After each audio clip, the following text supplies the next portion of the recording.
tous, j'espère que vous allez bien. Aujourd'hui je suis très contente de vous retrouver pour une nouvelle vidéo un peu spéciale parce que c'est un nouveau concept que j'invente. Enfin, j'invente pas vraiment parce que je me suis inspirée de trucs que j'ai vus sur YouTube. Pas Booktube mais le vrai YouTube global, sur des youtubers lifestyle et tout. Et là je me suis dit que j'allais vous demander de me raconter vos anecdotes avec les auteurs que vous rencontrez en signature, en dédicace, etc. Ou même pas forcément en dédicace, je ne sais pas puisque j'ai pas lu vos anecdotes. Je vous ai demandé ce matin sur Instagram et Twitter de me dire vos petites anecdotes et moi je réagis en vidéo. J'avais pensé à faire ça mais par rapport à mes propres anecdotes à moi, mais j'en ai pas trop en fait. Ou alors c'est des trucs, j'ai pas trop envie de citer certaines personnes, c'est un peu bof. Du coup je me suis dit que j'allais juste vous demander à vous, comme ça c'est quand même plus fun et en plus je vous savais participer. Alors je vous ai dit que vous pourriez demander à être anonyme ou pas et comme je sais pas qui a demandé ou pas, je vais juste tout mettre en anonyme, comme ça il n'y a pas de problème. Et donc je commence par le premier message reçu ce matin. Alors la fille me dit: premier salon du livre pour lequel j'étais libraire et je recevais des auteurs moi-même. Cool ça. Une autrice jeunesse m'a humiliée devant tout le monde parce qu'elle n'avait pas assez de livres, c'était largement assez pour le petit salon du livre que c'était.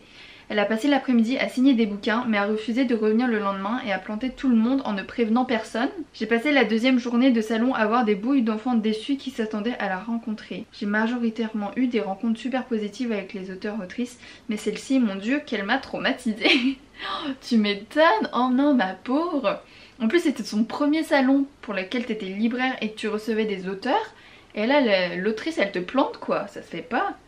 C'est le genre d'autrice, je pense, hein, je sais pas, je connais pas du tout, mais j'ai l'impression que c'est un peu le genre d'autrice qui se prend un peu pour... vous voyez, et qui du coup se dit non mais il y a besoin de 500 livres, j'ai signé toute la journée non-stop. Et en fait pas du tout, en plus si c'est un petit salon, c'est pas non plus un truc où tu vas rencontrer des milliards de personnes. Donc franchement c'est chaud, elle est même pas venue. Mais du coup il restait quand même des livres ou pas? J'espère hein. Enfin j'espère au moins se leur clouer le bec, c'est comme ça qu'on dit. Mais du coup c'est pas cool pour les personnes qui venaient, qui voyaient qu'il y avait un livre mais pas l'auteur quoi. C'est nul comme situation. Deuxième anecdote, c'est quelqu'un qui me dit: j'étais fan de Phobos alors j'ai fait la queue pendant 1 heure au salon de Montreuil pour me faire dédicacer mes livres par Victor Dixon. J'ai fait ça moi aussi. Mais arrivé face à lui j'ai paniqué et j'ai juste dit 3 mots et c'était fini. Franchement je suis exactement pareil. Surtout pour mes toutes premières dédicaces, je crois que même que ma toute première c'était aussi Victor Dixon et que j'avais attendu 2 heures et juste je savais pas quoi dire puisque j'avais pas lu le livre, je venais de l'acheter et puis je suis juste hyper timide quoi, donc c'était hyper gênant. Mais finalement ça a été et t'inquiète pas ça arrive à tout le monde hein. T'es hyper gêné et en plus tu sais pas quoi dire et tu stresses et tout, finalement tu encore pire quand c'est en anglais. Alors là, mais bon voilà, ça arrive et t'inquiète pas, il sera toujours là Victor Dixon, il est là à chaque salon j'ai l'impression, donc il n'y a pas de souci pour ça, tu pourras retourner lui parler. Ensuite, troisième anecdote, alors c'est une fille qui nous dit: au dernier salon de Montreuil, je passe sur le stand de Scrino, qui est donc une maison d'édition. Je vois qu'ils ont imprimé mon avis sur le livre Le Dieu Oiseau et je déclare toute fière à haute voix: hey, c'est moi! Sans réaliser qu'Aurélie Wallenstein, l'autrice, était devant moi et qu'elle me réponde: oh, enchantée. Combo rouge, pivoine plus bégaiement activé, je lui dis: bonjour, c'est moi. Yes, nickel. Ah oui, en effet, c'est gênant comme situation. Au moins elle était devant toi et t'as pu lui parler quoi, franchement. Mais j'avoue que j'aurais été gênée aussi. Hein. Et en plus, ensuite, elle me dit, en fait, c'est une fille que je connais, hein. Elle me dit donc: sinon, je te raconte la fois où on m'a renversé du coca devant l'auteur de Mila Hunt. Et en fait, j'étais avec elle à ce moment-là. Du coup, je vous la raconte cette anecdote. C'était un déjeuner avec Albin Michel et donc on déjeunait avec Ellie Anderson, l'auteur de Mila Hunt. Elle était juste en face de moi et donc le dîner se passe machin. Et donc elle demande un coca au serveur, il arrive, je sais pas ce qu'il fait, il trébuche, il se mélange les pinceaux et le verre tombe sur elle. Vraiment, elle était trempée et elle avait du coca partout et l'auteur était genre ah mince, aïe aïe aïe. Moi j'en rigole. En vrai sur le coup je rigole aussi mais c'était gênant. Ensuite je sais plus on est à la combienième d'anecdote mais là j'en ai une longue qui me dit: c'était il y a quelques années, 2010 environ je pense. Ah oui donc ça fait 10 ans. Et j'étais au festival du livre à Nice pour diverses dédicaces. Jusque là tout va bien. Allant vers le stand des autrices Dolska Pollock pour faire dédicacer mon livre, il y avait un peu de queue d'ailleurs. Je vois qu'il y a un auteur à son stand tout seul, sans personne, qui attendait patiemment. Oh, ça me fait trop de la peine à chaque fois que je vois un auteur en salon qui est juste là tout seul à attendre. En plus bah son éditeur il est forcément là pour lui parler un peu mais il peut pas rester toute la journée avec lui. Et le pire c'est quand il y a deux auteurs à côté, l'un qui est hyper connu donc il y a une file qui s'étend mais jusqu'à des kilomètres et l'autre il est tout seul et il attend. Et ça me fait trop de la peine. J'ai trop envie d'aller acheter leurs livres à chaque fois juste pour qu'ils soient occupés 5 minutes quoi, mais voilà. Bref, on reprend l'anecdote. Donc curieuse, je m'approche et commence à regarder les livres. Il s'agissait du premier tome du cas de Jack Spark et l'auteur n'était lu l'autre que Victor Dixon. Alors là je m'attendais pas à cette chute. J'ai donc pu faire dédicacer le premier tome de cette saga et discuter un peu avec lui. Et maintenant que ça me fait sourire de voir toute la queue qu'il y a pour aller voir cet auteur. Voilà, j'ai hâte de voir la vidéo. Alors là, c'est vrai que je m'attendais pas à celle-là. C'est vrai que Victor Dixon maintenant il a des files de dédicaces. Bah t'es obligé de prendre soit un ticket soit d'attendre 3 heures quoi. Donc c'est un truc de ouf. Mais comme quoi, les auteurs qui sont toujours tout seuls, peut-être que dans quelques années ils auront des foules à leur dédicace, hein. Qui sait. Ah là c'est une belle histoire. Alors ensuite, une autre anecdote d'une personne qui nous dit: moi j'ai rencontré Laetitia Colombani avec mon lycée. Elle était venue pour nous parler de La Tresse, livre très connu que je n'ai pas lu. Et c'était super intéressant car elle nous a expliqué qu'elle avait été dans les pays en question pour mieux traiter le sujet du livre. Ah ça c'est cool. Ça c'est intéressant de voir que l'autrice ou l'auteur en question fait vraiment plein de recherches et vraiment donne tout pour bien faire son livre quoi. On a aussi pu lui poser des questions et elle nous a même dit en exclusivité à l'époque qu'un film était en préparation ainsi qu'un deuxième livre. Ah ça c'est trop cool qu'elle ait pu vous le dire et que vous l'ayez su en avant-première du coup. Elle était vraiment gentille et captivante. Seul point négatif, on n'a pas pu lui faire signer nos livres car elle devait partir. Ah bah c'est dommage, mais franchement c'est cool que Laetitia Colombani soit venue dans ton lycée. Je savais même pas que les autres, enfin je savais que certains auteurs faisaient des tournées dans les collèges et tout, mais Laetitia Colombani quoi, enfin elle a écrit La Tresse. Donc franchement c'était trop cool. Moi j'ai pas eu de rencontre auteur comme ça pendant le lycée, hein. C'est triste quand même. Mais c'est cool si elle était gentille et qu'en plus elle vous a donné des exclus, c'est pas donné à tout le monde. J'adore cette vidéo, j'adore lire vos anecdotes et tout. La prochaine c'est quelqu'un qui nous dit: j'ai une anecdote avec l'auteur Julien Nil. Ça me dit quelque chose de nom mais je vois pas ce qu'il a écrit, elle me dira peut-être après. Alors pour l'histoire, quand j'étais petite j'avais les 2 premiers tomes de sa BD Lou que j'adorais. Bah oui c'est Lou. Et il y a 3 ans je les ai vendus à une brocante à quoi 2 € même pas. Ah oui ça fait pas cher. Et en janvier 2020 je suis allée au festival de la BD à Angoulême et j'ai vu qu'il était en dédicace. Donc moi comme j'étais nostalgique de ces années où je lisais Lou, j'ai racheté le tome 1 pour me le faire dédicacer. Au fond je m'en suis voulu d'avoir vendu les BD parce que j'avais trop envie de les relire, c'est trop mignon. Enfin bon, quand je l'ai vu je n'ai pas pu m'empêcher de lui raconter cette anecdote. Et qu'est-ce qu'il m'a répondu? Ah bah merci, tu m'auras payé 2 fois plus comme ça. Ah c'est cool ça. Bref voilà ma petite anecdote, très fort, sympathique d'ailleurs cet auteur.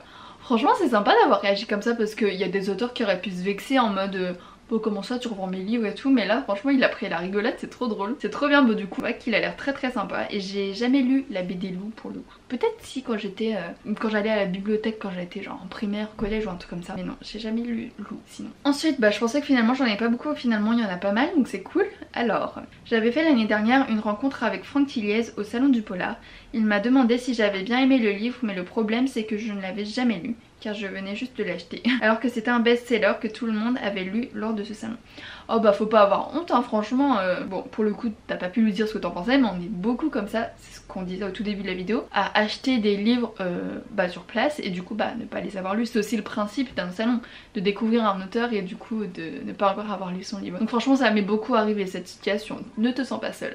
Ensuite alors c'est quelqu'un qui nous dit: alors perso, mon anecdote est qu'en 5ème, ma prof de français était une écrivaine assez connue dans la région, Françoise Lemaire, je connais pas du tout, qui a écrit beaucoup de romans policiers, une 20aine en tout, ah oui en effet, et elle nous appelait par des petits noms assez affectifs, ce qu'il était, je te l'avoue, assez particulier. C'est pas fou mais ça m'a beaucoup marqué, surtout quand je l'ai vu en dédicace à la Fnac. Ah ouais tu m'étonnes. Franchement nous aussi au lycée on avait un auteur, bon il était pas hyper connu non plus, mais c'était un auteur et il partait en dédicace des fois et ça me faisait trop bizarre de le voir en dédicace alors que nous on l'avait en cours et tout. Bref, et du coup c'est cool, enfin des petits noms affectifs assez particuliers. Je suis intriguée de savoir comment elle t'appelait toi, tu me diras.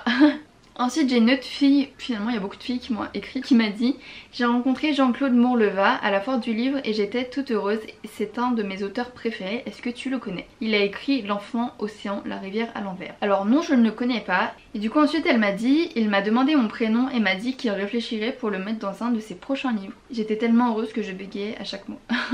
On est toutes comme ça, t'inquiète pas. Mais c'est trop mignon s'il t'a dit qu'il aimait bien ton prénom et qu'il allait peut-être le mettre dans un de ses prochains livres. C'est mignon comme anecdote, c'est cool comme ça les auteurs qui sont intentionnés et qui prennent vraiment le temps de parler avec toi, de découvrir tes lecteurs en fait, parce que là, vraiment c'est juste tu signes et tu pars quoi. Donc franchement heureusement qu'il y a des auteurs mignons comme ça, c'est chou. Ensuite il me reste 2 anecdotes et cette fois ce sont des filles sur Twitter qui m'ont envoyé un message. Et la première me dit: j'ai rencontré Amélie Nothomb il y a vraiment longtemps maintenant et j'étais avec une amie. En tout cas elle est vraiment hyper proche de ses fans car quand ma copine a dit mon nom c'est machin machin machin avec un K au lieu d'un C, imagine genre Camélia, Camélia c'est pas avec un C mais un K, elle l'a précisé. C'est pas Camélia le nom parce que je sais pas, je connais pas. Mais bref, vous avez compris l'idée. Elle s'est souvenue tout de suite qui c'était, se rappelait le nom de son copain et autres détails parce qu'elle l'échangeait par mail. Waouh! Ça m'a vraiment bluffé. De manière générale, elle était hyper gentille et pas du tout pressée ou désintéressée. Je garde un bon souvenir de cette rencontre. Oh, j'avoue que se souvenir le prénom de son copain, carrément quoi, faut vraiment le faire. Mais c'est vrai qu'Amélie Nothomb, dans l'ensemble à chaque fois j'ai l'impression que les gens disent oui elle s'est souvenue de mon prénom et tout. Et d'un côté ça m'étonne parce que c'est quand même Amélie Nothomb quoi, c'est une autrice très connue. Et donc tout le monde va tout le temps la voir en dédicace. Mais elle se souvient tout le temps, c'est un truc de dingue. Enfin d'après ce qu'on me dit, hein, parce que moi j'ai jamais été voir en dédicace Amélie Nothomb. Mais c'est trop dingue et c'est bien, c'est ce que je disais à l'instant d'ailleurs. C'est bien ces auteurs qui s'investissent et qui vraiment essayent de comprendre et de s'intéresser à leurs lecteurs et ça c'est trop cool quoi. Et donc dernière anecdote de la vidéo, c'est quelqu'un qui me dit: j'étais dans un salon qui se déroule dans ma ville et en regardant les stands je tombe sur un livre qui me fait très envie. J'en parle avec ma mère et la dame qui est derrière le stand et je décide de l'acheter. La dame du stand me propose de dédicacer mon livre. Et là je réalise que la dame avec qui je parle depuis 5-10 minutes n'est pas une dame qui bosse pour la maison d'édition mais l'autrice. Voilà ma petite anecdote, j'avoue que je me suis sentie un peu bête sur le coup mais finalement c'est une anecdote que je trouve drôle. Ah j'avoue, d'un côté ça doit être drôle mais d'un côté ça doit être un peu gênant. Parce que tu te dis, imagine t'as dit des trucs, enfin genre oui mais je sais pas si je vais aimer parce que blablabla. Mais bon, j'ai l'impression que ce n'est pas le cas, donc c'est cool. Du coup j'imagine bien qu'elle a voulu vendre son livre au max et c'est pour ça qu'elle t'a fait craquer. Et au moins elle a réussi, donc franchement c'est cool pour elle. Tu me diras des nouvelles, écoute si tu l'as lu, c'est que c'était un bon feeling, c'est cool. Et voilà c'est tout pour cette vidéo, j'espère qu'elle vous aura plu. Moi franchement j'ai adoré lire vos anecdotes, c'est trop drôle. Je vais en refaire des vidéos comme ça mais pas forcément que avec les auteurs etc. Si vous avez des envies ou des idées particulières n'hésitez pas, mais j'adore en fait vous inclure dans les vidéos comme ça, c'est trop cool. Donc j'en referai certainement parce que c'était vraiment cool. Et du coup moi je vous retrouve la semaine prochaine pour une nouvelle vidéo. Bisous!